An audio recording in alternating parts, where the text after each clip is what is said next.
Hello student, आप कैसे हैं? आई होप आप अच्छे होंगे। फिर मैं आपके लिए 10 क्वेश्चन लेकर आया हूँ जो 12th के एग्जाम के लिए उपयोगी सिद्ध हो सकते हैं।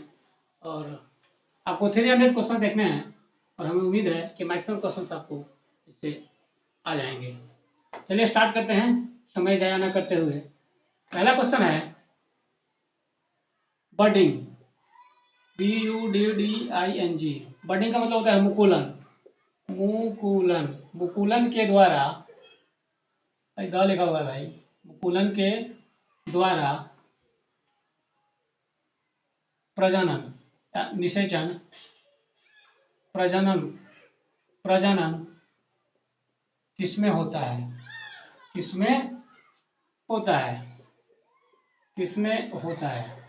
आपका ऑप्शन ए है, ऑप्शन ए में अमीबा, ऑप्शन बी में पैरामीशियम, पैरामीशियम, ऑप्शन सी में फंगस, ऑप्शन डी में यीस्ट। यीस्ट, तो बर्डिंग जो है आपका यीस्ट में होता है। इसका राइट आंसर हो जाएगा यीस्ट। बर्डिंग यानी बर्डिंग के द्वारा प्रजनन किसमें होता है? अमीबा में बाइनरी फिजन होता है, और आपका यीस्ट में जो है क्या होंगे? मुकुलन। तो आपका इसका सही आंसर हो जाएगा यीस्ट, राइट। अमीबा में याद रखिएगा कि इसमें बाइनरी फिजन होता है, binary fission, FISSION, binary fission, right ना। क्वेश्चन नंबर 2, क्वेश्चन नंबर 2 में है निम्न में यानी निम्नलिखित में, निम्न में कौन सी बीमारी, कौन सी बीमारी मुर्गियों में होती है? मुर्गी, मुर्गी खाते हैं ना भाई, मुर्गियों में होती है। आपका ऑप्शन ए, ऑप्शन ए में है हैजा।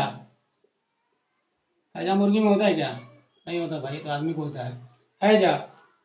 इसके बाद स्मट, ऑप्शन बी में है स्मट, ऑप्शन सी में है आपका रानीखेत, रानीखेत, ऑप्शन डी में कोई नहीं। तो रानीखेत में रहती है, यही इसका आंसर होगा। यानी इसका राइट आंसर होगा मुर्गियों में जो बीमारी होती है रानीखेत, राइट ना। चलिए अगला क्वेश्चन है, तीसरा क्वेश्चन है हमारा, जब संतति, संतति समझते हैं ना, संतति, संतति बोलते हैं संतान को, किसको? संतान यानी बच्चे को। इसको आप इंग्लिश में बोलते हैं ऑफ स्प्रिंग। जब संतति की उत्पत्ति की, यानी जब संतान की उत्पत्ति, उत्पत्ति एक ही, उत्पत्ति एक ही जनक से, जनक यानी होता है जनक से हो या होती है, तो उसे क्या कहते हैं? क्या कहते हैं, राइट ना। जब संतति यानी संतान की उत्पत्ति एक ही जनक से, एक ही जनक मतलब माता पिता एक ही होंगे, राइट ना, माता भी वही और पिता भी वही, एक ही जनक से होती है, तो उसे क्या कहते हैं? ठीक है, तो ऑप्शन ए में है आपका लैंगिक जनन, लैंगिक जनन, अंग्रेजी में बोलते हैं इसको सेक्सुअल रिप्रोडक्शन, ठीक ना, सेक्सुअल रिप्रोडक्शन। जब संतति की उत्पत्ति एक ही जनक से होती हो, एक ही जनक, संतति मतलब होता है संतान, यहाँ लिख दिए हैं, संतान की उत्पत्ति एक ही जनक, जनक मतलब होता है माता पिता जो जन्म देते हैं, जनक से होती है, तो उसे क्या कहते हैं? ऑप्शन ए में लैंगिक जन्म, ऑप्शन बी में अलैंगिक जन्म। लैंगिक जन्म को इंग्लिश में बोलते हैं सेक्सुअल रिप्रोडक्शन, अलैंगिक जन्म को इंग्लिश में बोलते हैं एसेक्सुअल रिप्रोडक्शन। और ऑप्शन सी में है आपका ए और बी दोनों, और ऑप्शन डी में, ऑप्शन डी में नॉन ऑफ दीज, यानी इनमें कोई नहीं। तो जब माता पिता दोनों एक ही में हो तो कौन सा रिप्रोडक्शन होगा? तो आपको सोचने की बात है, मतलब लॉजिक लगाइएगा तो आपको पकड़ में आ जाएगा। अलैंगिक जनन यानी एसेक्सुअल रिप्रोडक्शन, राइट ना। अगला क्वेश्चन है नंबर 4, नंबर 4 है मानव ब्लड ग्रुप यानी मनुष्य के ब्लड ग्रुप मैंने एक बार पढ़ाया था अपने क्लास में। मनुष्य के ब्लड ग्रुप यानी रक्त समूह, हिंदी में बोलेंगे इसको रक्त समूह। मनुष्य के ब्लड ग्रुप ए बी, मनुष्य के रक्त समूह ए बी में अब यहाँ पे रहेगा खाली जगह, 4 ऑप्शन रहेंगे। ऑप्शन ए में एंटीबॉडी ए उपस्थित रहते हैं, आपके एंटीबॉडी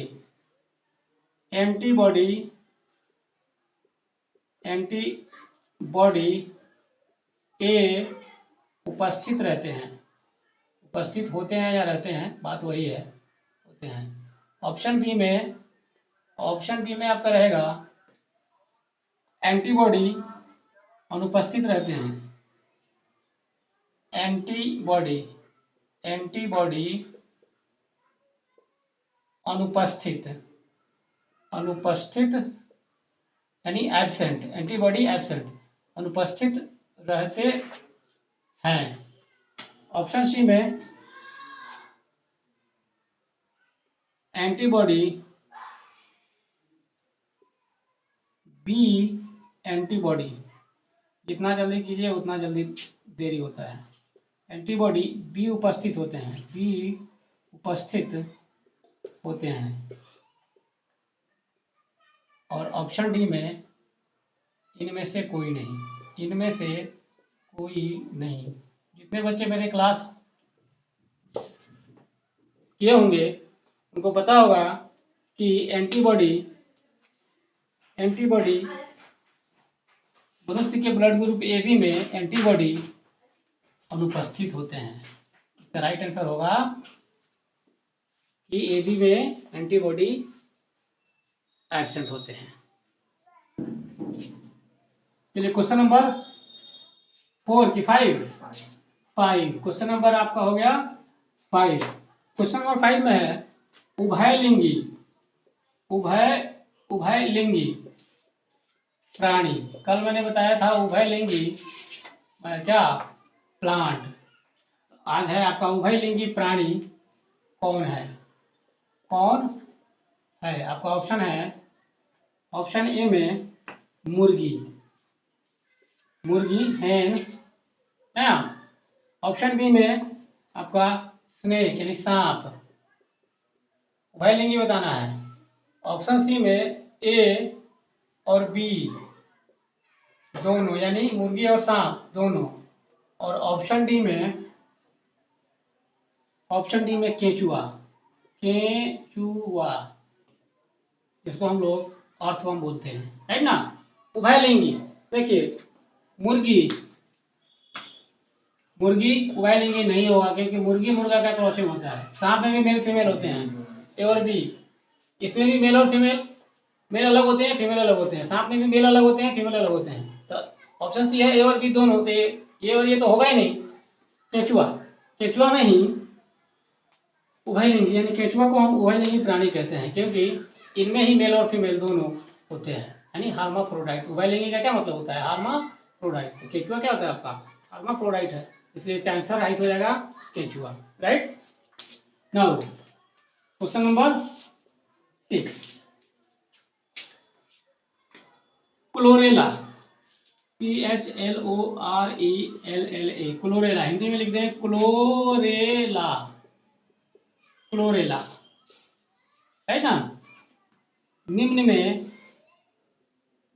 में क्या है, क्लोरेला क्या है, आपके ऑप्शन में देख करके बताना है निम्न में क्या है, राइट। ऑप्शन ए में है आपका जीवाणु का हिंदी होता है, सॉरी अंग्रेजी होता है बैक्टीरिया। ऑप्शन बी में शैवाल बोलते हैं आपको, क्या शैवाल का क्या अलगी या फंगस ऐसे ही होता है, कुछ अलगी होता है। हिंदी का अंग्रेजी तो बड़ा मुश्किल है, अंग्रेजी से हिंदी कर लेता है आदमी। जीवाणु शैवाल। ऑप्शन सी में है आपका, ऑप्शन सी में प्रोटोजोआ, प्रोटोजोआ। तो आप जानते हैं अमीबा परिमेशन वगैरह जो होते हैं वो प्रोटोजोआ होते हैं। और ऑप्शन डी में, ऑप्शन डी में इनमें से कोई नहीं, इनमें से कोई नहीं, है ना। तो क्लोरेला जो है एक प्रकार का आपका शैवाल है। इसका राइट आंसर हो जाएगा बी, ऑप्शन बी शैवाल। चालू करो। क्वेश्चन नंबर 7, निम्न में या निम्नलिखित में, निम्न में या निम्नलिखित में, निम्न में कौन कौन आपका विषाणु, विषाणु विषाणु बोलते हैं वायरस को, विषाणु जनित जनित रोग है।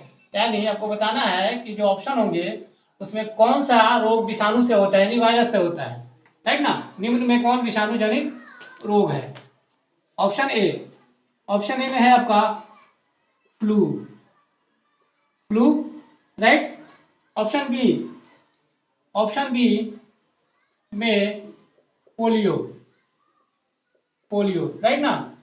ऑप्शन सी, ऑप्शन सी में आपका हो जाएगा एड्स, AIDS, एड्स। और ऑप्शन डी में इनमें सभी, सभी, राइट ना। इसका आंसर होगा, देखिए, bird flu, flu viral disease है, यानी वायरस से होता है, विषाणु से होता है। पोलियो, पोलियोमाइलिटिस वायरस से होता है। एड्स, HIV वायरस से होता है। तो इसके आंसर क्या होंगे, इनमें सभी, यानी इसका राइट आंसर क्या हो जाएगा आपका डी, इनमें सभी। ये सभी वायरस से होने वाले रोग हैं, ठीक।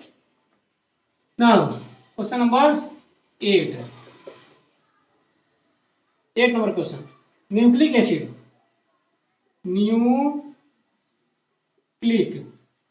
एसिड, ACID, न्यूक्लिक एसिड, यानी इसको आप हिंदी में लिखे तो कैसे लिखेंगे, ऐसे। अरे इसी को ब्रैकेट में कर देते हैं, न्यूक्लिक एसिड का हिंदी हो जाता है अम्ल, न्यूक्लिक अम्ल, न्यूक्लिक अम्ल के नाइट्रोजीनस, के नाइट्रोजीनस, एक बार मैं बताया था nitrogenous, nitrogenous base, nitrogenous base में कौन सा बंधन रहता है, यानी बॉन्ड रहता है। बंधन, बंधन मतलब बॉन्ड, BOND, केमिस्ट्री में पढ़े होंगे ना, बॉन्ड में कौन बंधन, कौन सा बंधन होता है, रहता है या होता है, बात एक ही है, राइट ना। तो ऑप्शन ए में आपका हो जाएगा हाइड्रोजन, हाइड्रोजन बॉन्डिंग या बॉन्ड, राइट। ऑप्शन बी में peptide bond, PEPTIDE, peptide bond. और ऑप्शन सी में Easter, ester bond, ESTER, ester bond. और ऑप्शन डी में आपका हो जाएगा क्या, none of these, none of these. इसका देखिए, न्यूक्लिक अम्ल ये सारे क्या होते हैं, ये प्रोटीन होते हैं। और आपको मैंने बायोमोलिक्यूल्स में पढ़ाया था कि प्रोटीन में जो बॉन्ड होते हैं वो पेप्टाइड बॉन्ड होते हैं, इसलिए इसका ऑप्शन बी क्या हो जाएगा, राइट आंसर होंगे, राइट ना। नाउ क्वेश्चन नंबर 9, राइट ना। क्वेश्चन नंबर 9 आपको बताना है, इनमें से इनमें से इनमें से कौन, इनमें से कौन नाइट्रोजीनस बेस, यानी कौन सा नाइट्रोजीनस बेस, नाइट्रो अभी लिखा था हिंदी में इसके पहले वाले क्वेश्चन में, नाइट्रोजीनस बेस, नाइट्रोजीनस बेस, इनमें से कौन नाइट्रोजीनस बेस डीएनए में, डीएनए जानते हैं ना, जो आपका जेनेटिक मटेरियल होता है, डीऑक्सीराइबोज न्यूक्लिक एसिड, राइट ना। डीएनए में इनमें से कौन नाइट्रोजन बेस डीएनए में नहीं होता, नहीं होता या नहीं पाया जाता, नहीं होता है, ठीक है। चलिए ऑप्शन ए में है आपका थाइमीन। थाइमीन आपको हिंदी में लिख देता हूं, थाइमीन। थाइमीन हिंदी लिखने में बड़ा परेशानी है भाई, Hindi. Thymine. B guanine. Guanine जो डीएनए का स्ट्रक्चर देखे होंगे, जिनको याद होगा ये क्वेश्चन आराम से पकड़ लेंगे। गुआनिन, यूरेसिल, सी में हो जाएगा आपका यूरेसिल। एंड ऑप्शन डी में साइटोसिन।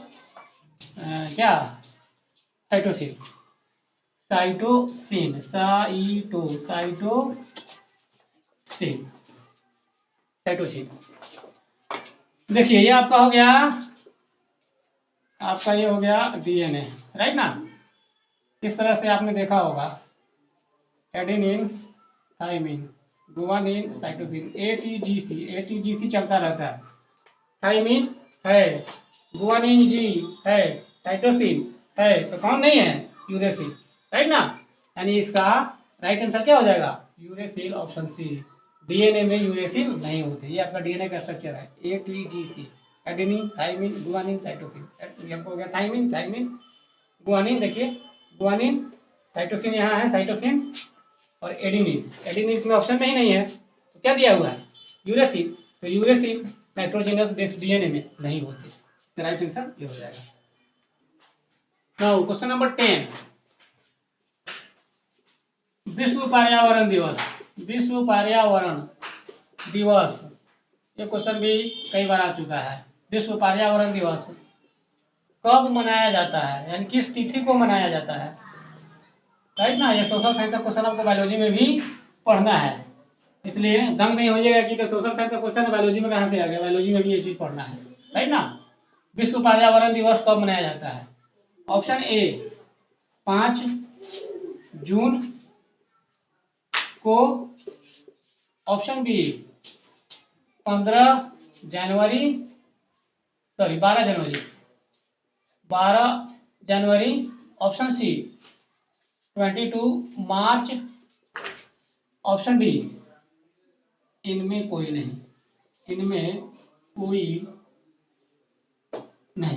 राइट ना। देखिए 5 जून को मनाया जाता है, 12 जनवरी को भारतीय युवा दिवस, 22 मार्च को विश्व जल दिवस, और ये है आपका इनमें कोई नहीं। ये युवा दिवस, ये जल दिवस, तो बचा कौन? 5 जून। तो विश्व पर्यावरण दिवस 5 जून को मनाया जाता है, इसमें राइट आंसर क्या हो जाएगा? Option A. ओके ना। चलिए फिर मैं आपके लिए इसी तरह के 10 इंपॉर्टेंट क्वेश्चन फिर मैं कल लेके हाजिर हो जाऊंगा, ताकि आपको एग्जाम में कुछ सहायता मिल सके। तब तक के लिए ओके, बाय।